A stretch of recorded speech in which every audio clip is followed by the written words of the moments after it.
if you're not having the consistent results that you want, or if you find that things on the outside at the table are triggering you to play differently than you know is your optimal play, either triggering you to play more safe than you'd like to be, or triggering you to fight, blow up, attack spots that aren't spots, and punt.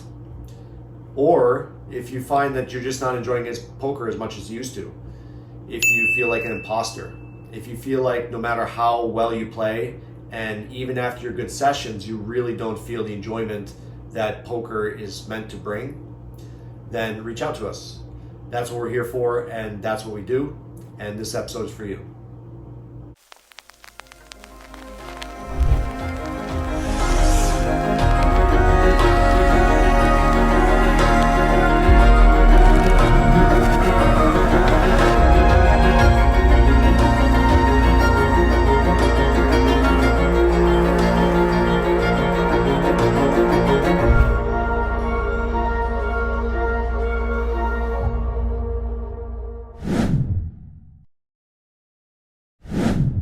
I told you to, all right, you want me to quit? All right, I'm going to quit. No, I can't play don't, with you anymore. I don't want you to quit. You're such an Apologize right now. No, I don't mind losing the flip. I really don't. But come on, I asked you not to do that. You have been more out of line to me than any other person. Great. No, you've been more out of line to me than any other person has been out of line to me in a year and a half. You, man. Talk about it, buddy. I don't know who you are, but I'm never going to film with you again. You just lost a big putt, so let's just No, I don't give a JRB. He just apologized. I'm serious. I don't give a No, I asked you not to do it. You've been I'm not. I had a guy who was all day yesterday. Let's play. All right, so what's happening for Hellmuth here at the table? Hellmuth has a habit that he developed over decades of playing where he allows himself to release that internal voice outwardly projected on others. And that voice of inner critic, inner judge, the inner voice of dissatisfaction, unhappiness with the result, with the outcome. And instead of keeping it inside, he freely lets it out, and usually it's lashed out at somebody else. And so that's his way of releasing the internal mental tension, and that voice of, I'm pissed off with this outcome, I'm unhappy with this outcome, and I don't want to take it. And so where does this come from? That voice we all have inside of us, it comes from deep in your childhood, where you were taught probably by your parents, by classmates, teachers, that whenever something doesn't work out, somebody needs to get blamed, and usually it starts with you. So then we learn how to deal with it in a variety of ways with that voice. Some of us shut down, others project it outwardly, like Hellmuth does. Some do a combination of both. In the poker world, we've chosen to deal with it. For most people, it's considered professional being a poker player to basically shut down and show no emotion. However, it doesn't take away from the fact that you're experiencing those thoughts and you're experiencing that cycle in your head of, how did this happen? How could this happen? You messed up, or you're unlucky, or this shouldn't happen. I'm unhappy with this. What does that mean now? I'm stuck, or we're stuck, or we're fucked. So most players are conditioned to deal with it by pushing it down and resisting it that it's there, or pretending like it's not there at all. So this voice, we'll call it the inner critic. And basically what it is a reflection of the beliefs that you've developed from growing up, or maybe sometimes from something that's been, that you brought here to this incarnation, something that was here from past lives or something like that. But typically it's a reflection of the beliefs that we developed when we were super young, too young to understand that the way that people treat us is more a reflection of them than it is of us.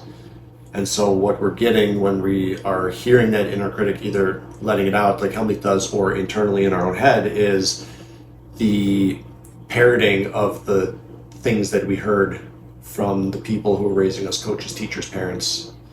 And we develop a self-belief that says either I'm not worthy, I'm unlovable, I'm stupid, I'm unsafe, whatever those big feelings are that for a kid is just like a feeling, but then as you grow up, it turns into a repeated thought pattern because the belief is unconscious, it's underneath, and then whenever that belief gets triggered, as it does for Hellmuth here at the table, the recording starts playing.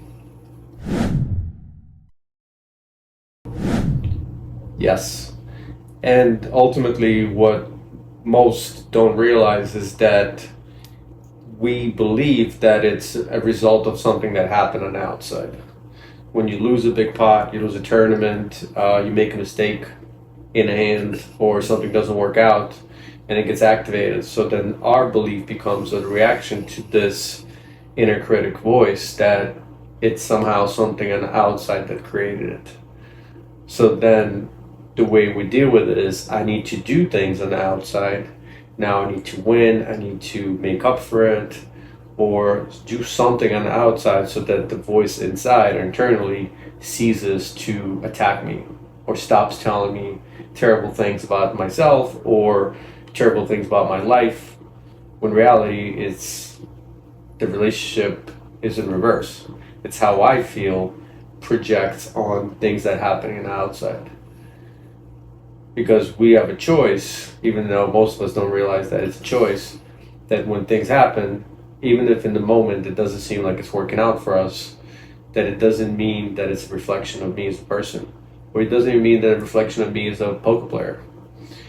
However, we're so deeply ingrained in that reality in our minds, we so believe that that internal representation, that those thoughts that stem from that deeper belief that I'm not worthy, I'm never going to be worthy, I'm not enough, I'm not lovable, that all those things are deeply rooted and part of this much deeper internal belief about yourself that shows up in everything you do, not just in poker. In poker, it's just more visible because we get countless amounts of events that happen that confirm it fast. And the way that information gets stored in the unconscious is either one by repetition or two by emotion, right? So when we're young and we have these big emotional events, it gets ingrained in our unconscious. So this belief that we're talking about, I'm unlovable, I'm unworthy, I'm stupid, whatever the belief is held in place by these big emotions. So then when you're at the table and you get triggered, the emotions get triggered and the emotions are attached to the belief. So they create this repetitive cycle of emotion, belief, thought recording, and over again. Yeah, it goes on loop. And so then what we create is a way to try to counter it or defend from it. So there's a bunch of ways. It's usually, what can I do to prove it wrong? Or what can my reality be in my life that then will convince the voice in my mind to change its opinion of me? And that ultimately doesn't work because that opinion itself is not real. It's a creation. It's been manufactured. Regardless of how it got there, none of it is real. You weren't born into this world believing that I'm supposed to do something in order to be lovable or to feel love towards myself. Your natural birthright is I was born to love and be loved. That's just it. I don't have to accomplish things in order for me to feel that. However, pretty much from the time we're born on, we're inundated and conditioned with different set of information that's constantly bombards us to the point where it becomes our internal reality. That I can only be loved or feel good if I do great things or great things happen to me. Or behave in a certain way, right? So when you're a kid, you behave freely, authentically, playfully, lovingly, joyfully, and then something happens, you do something that upsets one of your parents, and the parent comes in and corrects your behavior, and then you think the behavior correction is a reflection of you because it's not followed up. It's not received as lovingly, it's received as the voice of judgment from the parent. Yeah, because the same mind we use, our logical brain, the one that processes information in the moment that we use to process poker information in the hand, is the same mind that we use, or part of our brain that we used from childhood. And the issue that most don't realize is that part, it has a very limited memory or capacity to be able to process things in the moment. So it needs to distort, delete, and generalize information in order for it to be able to function properly. So the way we perceive things or interpret things are not what they are. It's the way we perceive it in the moment based on this distortion, deletion, generalization. So for example, if somebody screamed at you as a kid, they might be screaming because they're in a bad mood and they're just projecting. But you will delete that part and will distort it to something like, oh, it probably was because I'm a bad person, I'm a bad kid, or I'm not worthy of being loved, I'm only worthy to be screamed at. And that becomes your internal reality, because then sets in, and then that becomes your go-to. This is who I am.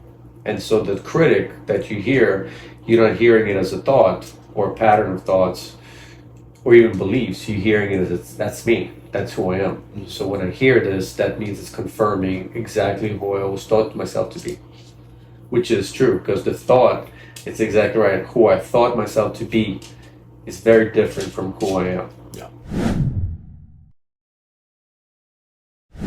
But we don't realize that we have that choice when the recording starts playing.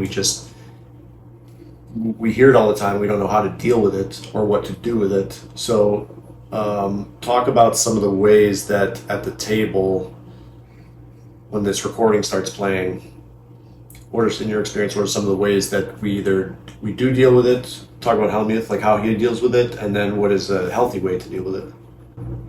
Well, the way Hellmuth deals with it is very unique to him, and you've probably seen the table somebody like Hellmuth. It's very rare, or more rare, because it's usually frowned upon by majority of poker players or people in general, that it's like you're not supposed to express like that, you're not supposed to lash out in anger. So what most do is they basically they try to push it down. They instantly create like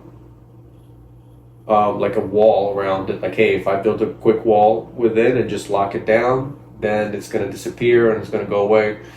But it doesn't. What it does, it connects to that belief that you have about yourself, and now you're sitting there stewing in it quietly. However, it might be quiet on the outside, but inside it's deafening. The noise of, I don't like how this feels, you messed up again, or this didn't work out again. So you know that means same thing's about to happen that it always does. You're going to lose all your chips, or you're going to make mistakes, or you're going to play like shit. This is who you are, you're never going to be anything different. All that stuff just starts unraveling.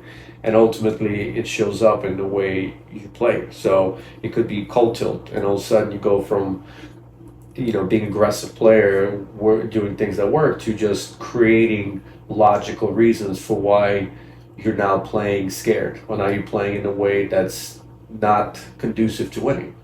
Like you start folding a lot because now everybody knows the table that I'm a fraud, that I'm not this guy. Or the opposite, where you start like, I need to make something happen. So then you start going way outside of your intuitive mind and way outside of what's right, and you start doing things like attacking random cards, or doing things that end up in confirming the story that I'm not enough, or confirming the original story that came up as a result of bad deed or bad play, or etc.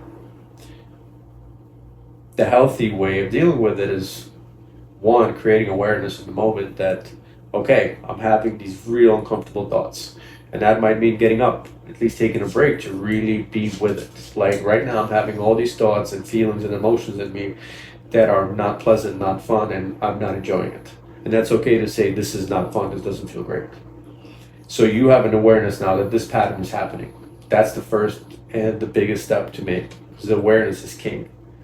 And the second step would be to actually ask, well, what is this trying to tell me? What is it asking of me? Well, it's telling me, well, you're a piece of shit. You messed up again. And this is not okay. And then you could say, well, why is it not okay? What makes it not okay? Well, because it happened before, and you know what happens before when we do this? Then you go, well, it's okay. That was before. In this exact moment, can I be okay that happened? Can I actually acknowledge it and say, yeah, it doesn't feel good, but I'm okay if that happened, because that's life. Things will happen all along in my life that might not be pleasant in the moment, but it doesn't mean that it's a bad thing for me. It's just a thing. And from there, just creating that space of awareness and creating that space to say that it's okay that it feels like that, then you give yourself permission, the room to create new space of, can I be okay with myself now as a human or as a person? That I'm feeling like this and that this happened. Is it okay for me to be this way? And if the answer is ultimately no, it's not okay, then you get to do deep work off the table. And we have tools for that as well, because ultimately we are in charge of how we feel. What most of us do is we try to do our best to control things on the outside that we have no control over. How cards come out, the draw, where am I sitting at table, or like what am I going to do on the outside? What if these cards don't go my way? Variance, etc. Those things, we have no control over how cards come out. What we do have control over is, how do I feel about it? How do I feel once the things play out the way they did? What can I learn from it?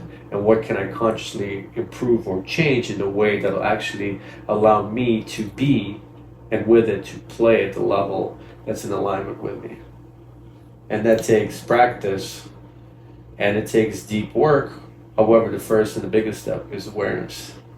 To separate yourself from the voice inside your mind, to be like, I'm not that voice, that's just the voice of the critic that's been there ever since I can remember. To share my own personal experience going through this, when I came to Vegas, I didn't know it at the time, but I was using poker as a way to feel better about myself, because I didn't really like who I was as a person. I wasn't happy with what was going on in my life. So poker, to me, it wasn't gambling, because it's like, oh, here's this game that I can become good at, and I can use it to show how good I am and how smart I am and everything. So poker in my early years and even still sometimes today, is a way that I use to basically show how smart I am, show how good I am at this game. So I show up to the table and I use it as the way to prove how much better I am than other people, or ultimately to prove basically as a way to fight the voice. If I succeed at poker, if I prove that I'm better than these other people, then I am as good or as a person, or basically it's a way to receive self-love, but I don't even hear it in those terms. I just hear it as like, I'm a good person, or I'm a smart person. Right, like the purpose was that if I do all these things on the outside and I prove that I'm a great poker player and I get all these great results, that one day the voice in my head will say, you know what, Dave, you're great. You're an amazing poker player, and I'm going to leave you alone. And that's the mirage, because that's not real. That doesn't exist. Yeah, it never does, because I played everything from 1-3 up to playing in Bobby's room, and the voice just never gets satisfied. Its purpose is to be dissatisfied all the time. So it didn't matter what limit I was playing. I'd go and play in Bobby's room and win, won a $200,000 pot one time, and I'd have really good sessions in there, winning a ton of money that you would think for any poker player would be oh my God, I finally made it. This is what could be better than you winning 6-figure pots in Bobby's room, playing against the best players in the world, having fun, playing in an iconic room. And still I'd be like, okay, that was good. All right, tomorrow let's get up and do it again. And it's there's no joy, no acknowledgement, no self-love, none of that. Yeah, because the voice that's there, it's been there way before you started playing poker, and it's going to be way after you finish playing poker. And it's realizing that there is no way of changing that judgment or critic's voice opinion, because it's not an opinion. It's a recording that plays in your mind on loop, and it comes out at a poker table where it's most visible, but it comes out everywhere in life. It comes out when in the relationship with your spouse doesn't work out, or when your kids act up or do bad in school, and then you see it as a reflection of you, that you're a bad dad, you're a bad person, you're not good enough. So ultimately, it's realizing that at the root, the issue is that I believe these things about myself that has nothing to do with anything that happens on the outside.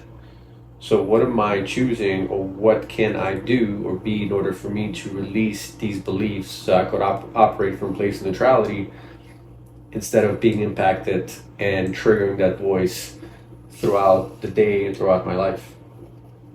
And it's interesting because it's so deeply ingrained that we don't realize how it permeates every part of us and we believe it to be our truth. And that's the big thing. It's that we don't think it's a voice in our minds. We don't think it's a thought pattern. We don't think it's belief. We think that's exactly what it is. So I had a poker client, and months into working with him, we had to release this belief, or he chose to release this belief because he realized that he always believed that in order for me to be lovable, or for anybody to be lovable, you have to do things. You have to succeed. You have to work hard. Right? You hear all those things like if you work hard and then you get success, then everything's going to be okay. And I asked him, what about if you don't succeed? Well, what if you just don't work that hard? Does it make you lovable? And he said, no, it makes you unlovable. And he did not even want to let go of that belief because it was so ingrained that that's the reality of life, that how can you be lovable if you're not all these things? If you didn't accomplish these things, if you're not proving yourself that you're worthy of love. And I said, well, don't you want to feel for a moment or going forward that it's okay however you show up, you're worthy of love because you are, and think about how much you could build from there, where you're not playing or doing things in life from a place of I'm not enough, so I have to prove that I'm enough. But just showing up as enough, and from that enoughness, you're building whatever you choose to, from the place of this is what I want for me, not because it's going to make me feel like I'm worthy more or because I'm going to be finally worthy of my own love. And when he let go of that belief, it created a brand new space for him in poker that he never experienced before. To be able to show up and know that it doesn't matter what happens today, I'm going to walk away feeling like I deserve my own love. I'm worthy of my own love, because nothing that can happen at this poker table or even in an outside world can change that, because that's who I am. Yeah.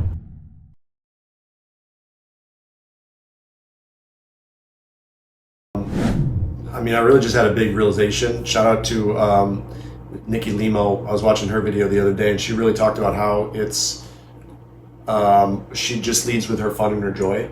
Yeah. And so like every decision is like, what will bring me the most fun and the most joy? Mm-hmm. And I don't do that.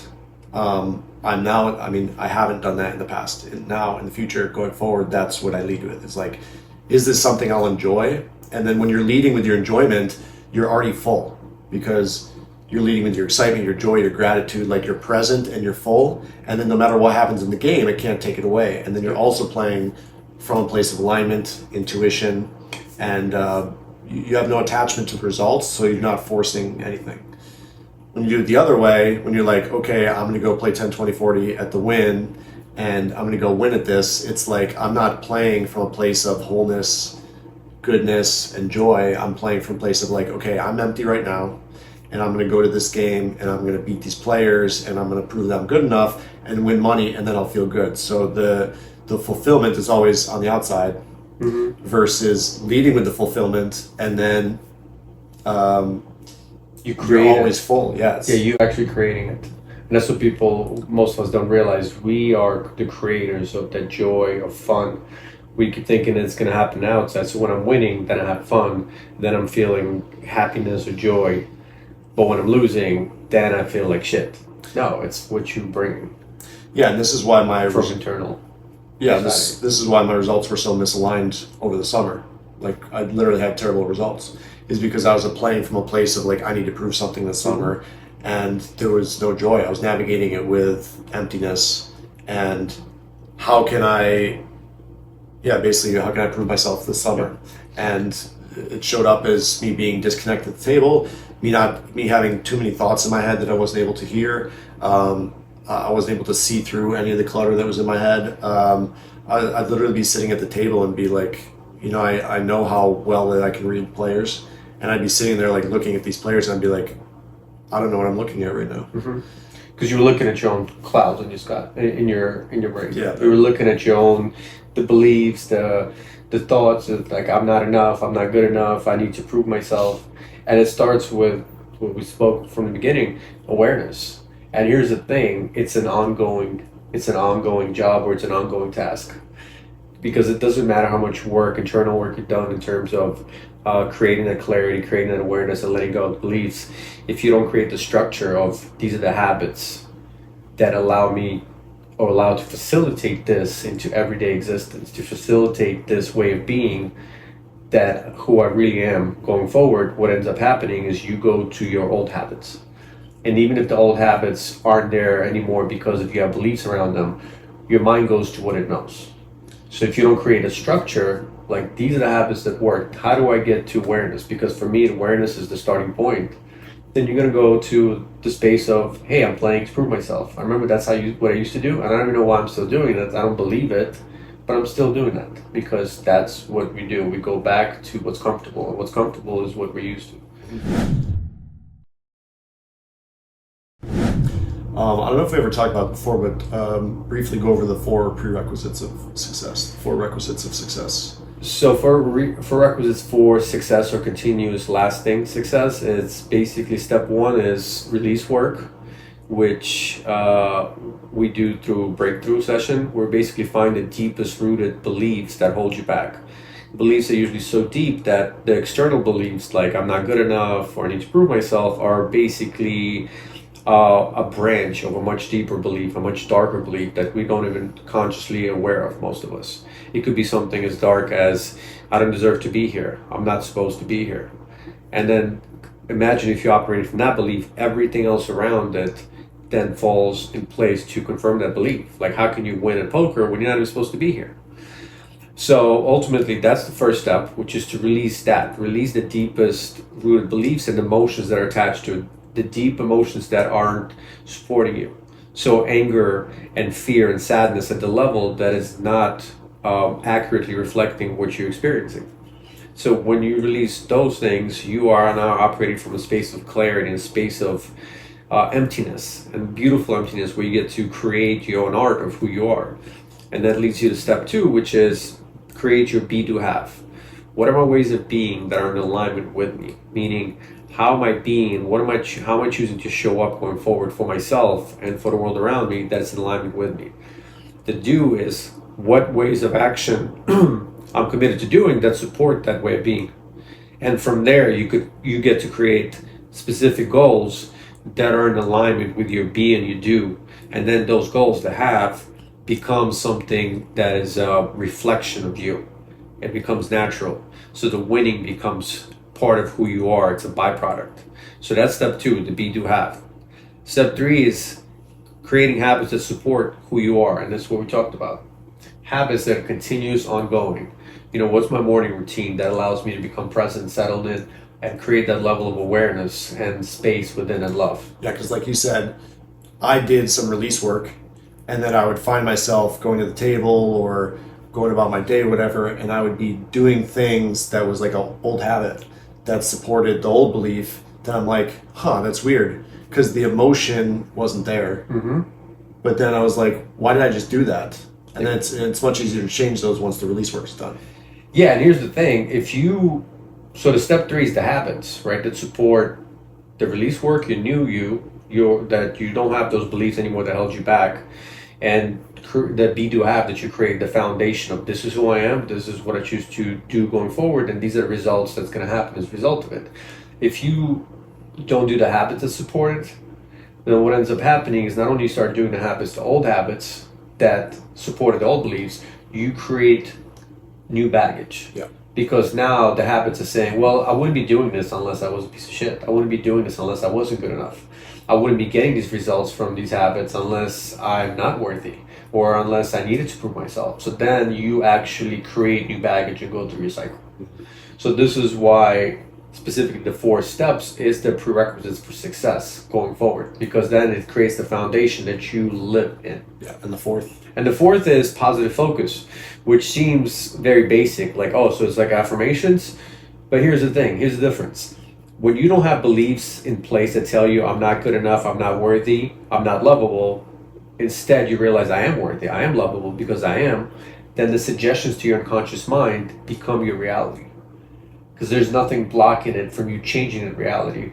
So it means I'm feeling sad, if I do these things, or if I connect to my deeper joy and I do these habits that allow me to create a different feeling. So now I go from feeling sadness to feeling gratitude and joy, even if there's a tinge of sadness underneath it. So then you are creating your own reality in the moment, and you have the power in your hands. And it's okay to feel the sadness, but it's about not dwelling there. feel it, accept it, embrace Yes. it, and then they know how to shift out of it because the sadness is not tied to something deeper. Yeah, absolutely. And guys like this isn't something revolutionary. Guys like Joe Dispenza, Tony Robbins, these guys live that. This is literally what they live, what they embody, and what they teach. This is it. So these lessons we know work, and we know it works at the highest level. And ultimately, it's not even about the success that you get out of it, because that's secondary. Because ultimately, can you enjoy that success? Can you enjoy what you create? Can you enjoy the wonderful life you build? Because the biggest belief that gets created on the outside from our own inner beliefs of I'm not good enough is that one day when I do these things or I accomplish these things, I'm going to feel great, or I'm going to finally feel really good about myself. And that's false.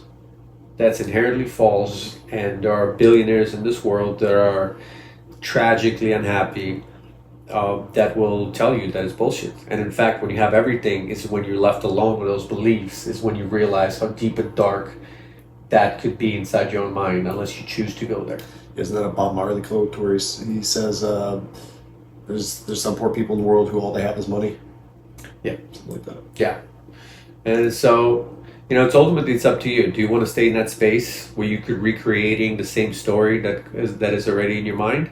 Or do you want to go inward first, create the awareness, create the shift, find what's not working, what belief is deeply holding you back from everything in life, and then you have the power to release it, and there are tools available, and we learn the tools to help you release it, and it works.